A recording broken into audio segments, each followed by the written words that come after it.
యొక్క జననము అందరికీ సంబంధించింది. ఏమిటిది? యేసుక్రీస్తు వారు ఒక కులం కొరకునో ఒక మతము కొరకునో యేసుక్రీస్తు వారు did not come to the world to establish a religion. He did establish a religion. క్రైస్తవ్యం అనేది మతం కాదు, క్రైస్తవ్యం అనేది మార్గం. ఇది Jesus Christ came to this world to establish his relation with the people.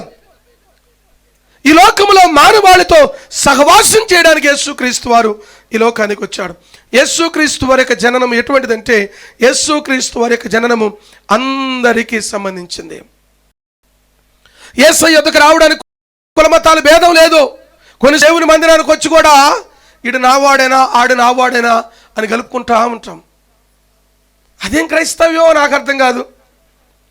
ఒక భక్తుడు మాట్లాడుతూ అంటాడు, క్రైస్తవులట పెళ్ళిళ్ళ టైం వచ్చేసరికి కాగుడింత అని చదువుతారట.